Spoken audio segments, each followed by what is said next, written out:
Now, by the way, I'm going to say this, and I'm going to give a shout out. Dr. Nazir Khan, who's one of our directors, mashallah, just had a baby named Jabir. May Allah subhanahu wa ta'ala bless him. And when he sent me the message, I said, subhanAllah, that's my next lecture is actually on Jabir radiallahu anhu. And I asked him why he chose the name Jabir, because Jabir is not a common name. And he said, because I realized that most of the ahadith of the miracles of the Prophet ﷺ are narrated by Jabir radiallahu anhu, which is true. If you took the dala'il of the Prophet ﷺ, most of the hadiths of miracles, Jabir radiallahu anhu is there. He's present, and sometimes it's being worked even for him, which is so beautiful in and of itself, because Jabir was the most disadvantaged of society at this point. He's an orphan, he's got a lot to take care of, and miracles of surplus are coming his way. So Jabir radiallahu anhu says, كَانَ أَوَّلَ مَا غَزَوْتُ مَعَهُ حَمْرَاء الْأَسَدِ. So I went out with the Prophet ﷺ in Hamra al-Asad, which is 10 months after Uhud. So it's right after his father passed away. Things are still very, very fresh. And he said, كنت مع النبي صلى الله عليه وسلم. I was with the Prophet صلى الله عليه وسلم. فكنت على جمل ثقال. I was on a really slow camel. A really, really slow camel. He still wasn't rich here. He paid off his debts, but he's still not rich. So he's driving that car in the back, right, that's kind of barely making it through, while the others have kind of gone ahead in Hamra al-Asad. So he says that كنت في آخر القوم. I was literally the last person of the army. قال فمر بي النبي صلى الله عليه وسلم فقال من هذا؟ The Prophet ﷺ is a leader. What does he do? The Prophet ﷺ circles around the entire army, checks up on people, make sure that everything is okay. This messenger sallallahu alaihi wasallam dispatches from behind, and then Ali radiallahu anhu says, by the time the battle starts, the Prophet ﷺ is out front and we're fighting behind him. This is the courage, the care, the leader, Rasulullah sallallahu alaihi wasallam. So he catches me all the way at the back and he says, Man hada? Who is that? Because it was nighttime. فَقُلْتُ Jabir ibn Abdullah. I'm Jabir ibn Abdullah, Ya Rasulullah. So the Prophet ﷺ said, Malik, what's wrong with you? Why are you all the way back here? قُلْتُ إِنِّي عَلَى جَمَلٍ ثَقَالٍ Ya Rasulullah, I have a really, really slow camel. So the Prophet ﷺ said, he got off of his own camel sallallahu alayhi wasallam. He said, أَمَعْكَ قَضِيب? You have a stick or something to to move the camel? You got to move the camel, you got to move the horse. Do you have a stick with you? So he said, so I handed him a stick. So the Prophet ﷺ, he tapped the camel and he made a dua ﷺ, and suddenly this camel just transformed. And it became an entirely different animal. So afterwards what ends up happening is the Prophet ﷺ says, get back on the camel. Jabir starts going way ahead of everybody. So it's like, what happened to his camel? Because he was all the way in the back, and now Jabir radiallahu anhu is all the way up front. And by the way, subhanAllah, this incident is narrated in every one of the books of hadith, which is beautiful. It's literally in every single book of hadith from Bukhari, Muslim onwards. So he was all the way up front. And he's excited. He's a young kid. He's got his camel all the way up front. And now they're telling him slow down. They were telling him catch up before, and now they're saying slow down. And he's saying to the Prophet ﷺ, he's calling out to the Prophet ﷺ, and he's saying, Bi barakatika ya Rasulullah, bi barakatika ya Rasulullah. This is your barakah ya Rasulullah. Like, I've got this awesome camel that's now going ahead of everybody, right? Then the Prophet ﷺ says, Jabir, bi'nihi. Sell me the camel. Jabir's like, what? I just got all excited. I have this camel now that goes ahead of everybody. I don't want to sell this camel. Like, this thing is amazing now, right? And the Prophet ﷺ says, sell me the camel. And Jabir says, look, I really didn't want to sell him the camel. But I'm not going to say no to the Prophet ﷺ. And he's the one that worked something on this camel that changed it into what it is. So out of adab with the Prophet ﷺ, he said, Ya Rasulullah, no, I'm not going to sell it to you. Just take it. Like, it's a gift. And the Prophet ﷺ says, غَفَرَ اللَّهُ لَكَ بِعْنِيهِ. May Allah forgive you, sell it to me. May Allah forgive you, sell it to me. May Allah forgive you, sell it to me. And the Prophet ﷺ starts throwing out numbers to him.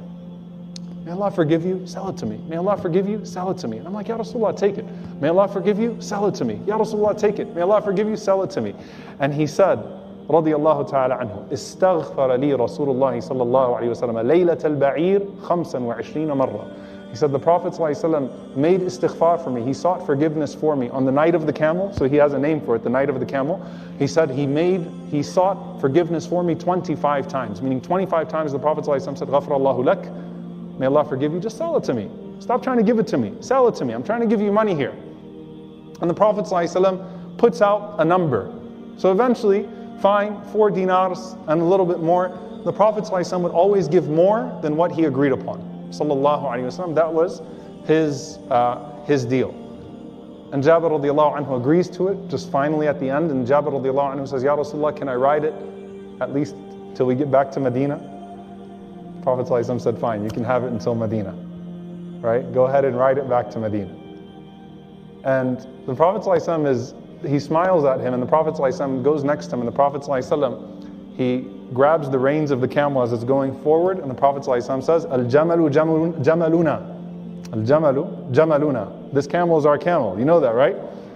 Jabir's like, yeah, I know. You know, this is not my camel, but he's enjoying this fine ride for the last time. He says, then we get to Medina. So the Prophet ﷺ says, Ya Bilal, aqdihi wa zidhu. O Bilal, give him his payment and increase him. So he gave him an entire uqiyah of gold, which is a lot. Right? The Prophet ﷺ said, hand over the camel. So Jabir gives him the camel, and then he starts to walk away, and the Prophet ﷺ calls him back. He says, Al-thamanu wal-jamalu lak ya Jabir. The money and the camels for you, O Jabir. He said, did you really think I was going to take your camel? You really thought I was going to take advantage of you? Al-thamanu wal-jamalu lak ya Jabir. The money and the camel is for you, O Jabir. And you know what Jabir says? He said, Wallahi, he was in his 90s. He was in his 90s. You're not mishearing me. In his 90s narrating the hadith. He said, that money the Prophet ﷺ gave me, I'm still benefiting from it somehow. And subhanAllah, the money he gave me, that one uqiyah of gold, the investment that came out of it is still ongoing. So I'm still benefiting from this miracle from the Prophet sallallahu alaihi wasallam. It's still sustaining me. And subhanAllah, you find so many of the ahadith of the shama'il of the Prophet ﷺ, the attributes of the Messenger ﷺ, narrated by Jabir radiallahu anhu, and they directly relate to him. When Jabir radiallahu anhu says, the Rasulullah ﷺ said, Kullu ma'rufin sadaqah. Every act of kindness is a charity. Every act of kindness is a charity. Every time the Prophet ﷺ smiled at him, every time the Prophet ﷺ gave him something, every time the Prophet ﷺ asked for him, Kullu ma'rufin sadaqah. Every single charity is a sadaqah. And an Jabir, and you'll hear this many times, عن جابر رضي الله عنه قال ما سئل النبي صلى الله عليه وسلم شيئا فقال لا. The Prophet ﷺ was never asked for anything and he said no. If you asked the Prophet ﷺ for something, the Prophet ﷺ was so generous. Even if he didn't have, he was always giving sallallahu alaihi wasallam. And he said, I saw that with the Prophet sallallahu alaihi wasallam. Jabir radiallahu anhu also narrates an authentic hadith that the Prophet ﷺ said, the food of one is enough for two, the food of two is enough for four, the food of four is enough for eight. Meaning the Prophet ﷺ was encouraging the Sahaba to share their food. Share their food. And it was frequent that the Prophet ﷺ would take Jabir with him to eat with him. Knowing Jabir's situation, he's always caring for him. SubhanAllah, he's asking about him. He's spending on him. He's giving him a camel. He's giving him a new car, right? Gives him money that's going to suffice him forever. Takes care of his debts. And he says, this is a beautiful hadith. It's narrated by Talha radiallahu ta'ala anhu. عن جابر رضي الله عنه قال أخذ رسول الله صلى الله عليه وسلم بيدي ذات يوم إلى منزله فأخرج إليه فلقا من خبز. Said the Prophet ﷺ once took my hand and he took me to his house. Grabbed me by the hand, he said, Jabir, come to my house with me. And he sat me down in his house and the Prophet ﷺ said, what do we have to eat? SubhanAllah, I saw a video of this recently, like some hifd schools overseas, and they bring bags and they just put some bread, some dry pieces of bread, whatever they could find. All they had in the house of the Prophet ﷺ was a few broken pieces of bread, literally. So there's no meat, there's nothing special here, just some broken pieces of bread. And the Prophet ﷺ, so content. He says, Ma min udum, is there anything to dip it in? Right? Anything to at least dip the bread in? Any laban? Anything to dip it in?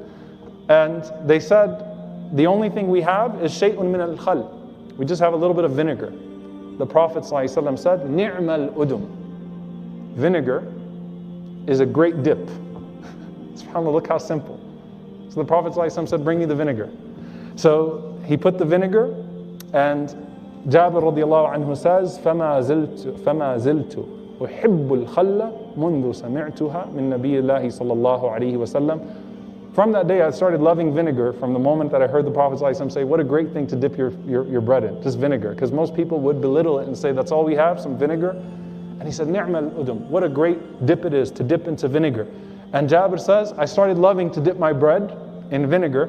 وَقَالَ طَلْحَ مَا زِلْتُ أُحِبُّ الْخَلَّ مُنْذُ سَمِعْتُهَا مِنْ Jabir. And Talha, who's narrating from Jabir, says, and I started loving it too because I narrated it from Jabir, from the Prophet ﷺ. It shows you the Sahaba with the Messenger sallallahu alaihi wasallam, how this was a culture being created here, right? This was a culture. This wasn't just some text here and there. This was an entire culture.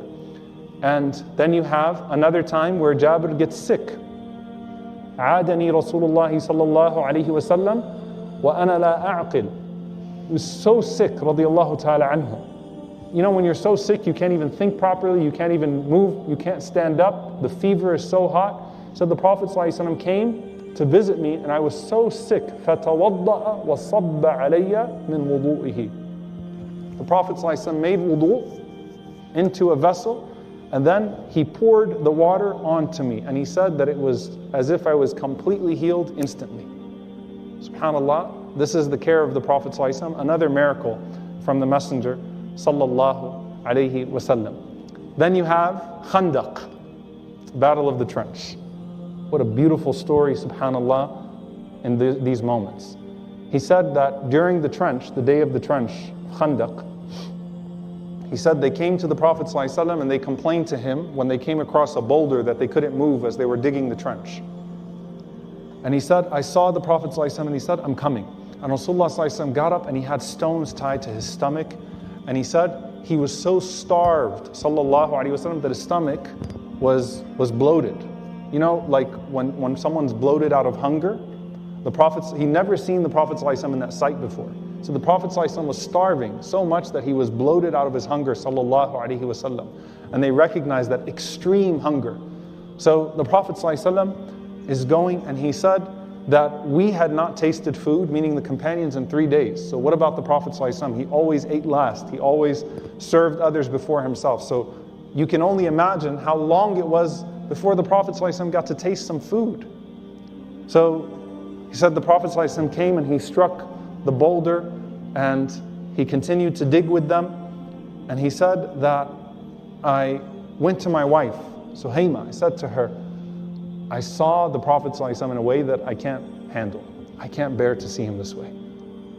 Just that I saw him just so hungry. He was bloated out of hunger. You could see the energy of the Prophet ﷺ. You could hear the hunger in his voice, sallallahu alaihi wasallam.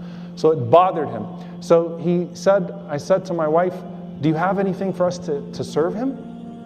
So she said, I've got some wheat and I have one more small goat. All we possess at this point is a small goat. So Jabir radiallahu anhu says to her, then how about you slaughter the goat and prepare the wheat? Let me go get the Prophet ﷺ. So she says as she's sending him out, Jabir, don't make me look bad with the Prophet ﷺ, right? Like, make sure you just kind of let him know. Don't go announce it to everybody that we have food, and then we'll be in trouble because we barely have any food. We don't even have food for ourselves.